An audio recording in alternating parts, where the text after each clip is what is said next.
Hi, this is Dakshan. And I'm Devojit Das. This is the video recording of lab experiment number 6. The objective of this experiment is to control the position of the shaft of the servo motor using the knob given on the potentiometer. So, let us now see what are the different equipments we require for this experiment. These are jumper cables. This is a micro servo motor SG90, where 9 represents the weight of the servo motor, 9 grams. This is an Arduino board.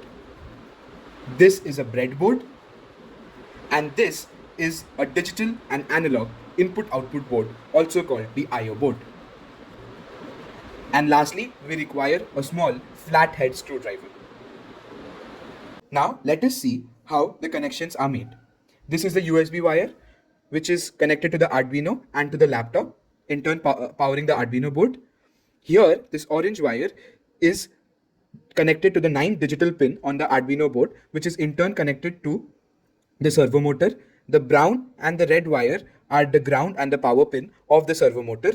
Similarly, here the ground and the 5-volt power supply is connected to the breadboard, which is in turn connected to the servo motor and then connected to the potentiometer on the I/O board. The I/O board's potentiometer's input is taken in the analog pin through the pot pin on the I/O board to the A0 pin on the Arduino board. Now let us see the working of the experiment. As you can see, as I'm turning the knob of the potentiometer, the shaft is also moving. Ideally, the shaft should move from 0 to 180 degree. So now let us see the code that we uploaded on the Arduino board. So here we are initializing the pot pin, the valve, angle and the voltage.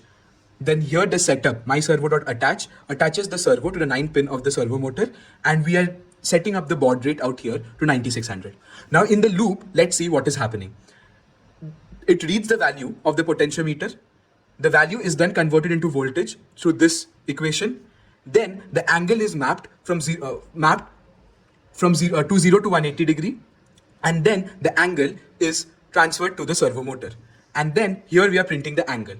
If we print the voltage, then on the serial plotter, we'll see the voltage plot.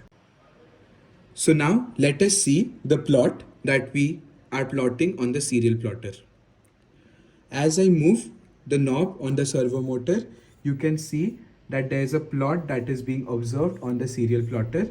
This value is ranging from somewhere between 0 to 160. Now let us see the voltage plot. You can see on the serial plotter the fluctuations or the plots that has been observed.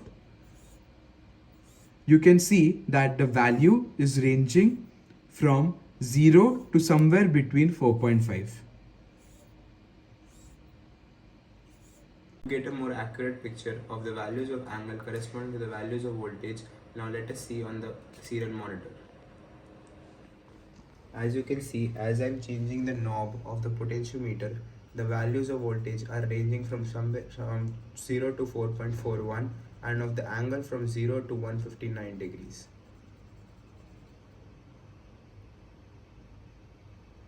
So these are the actual values that we got from the serial monitor.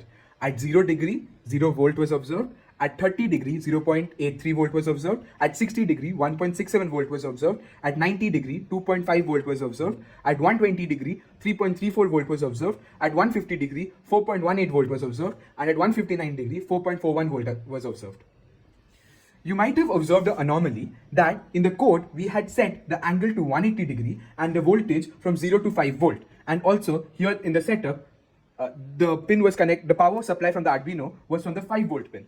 This is because the 5 volt power supply is also consumed by the I/O board and the Arduino board and the servo motor, due to which there is a fall in the actual voltage that we are getting in the plot.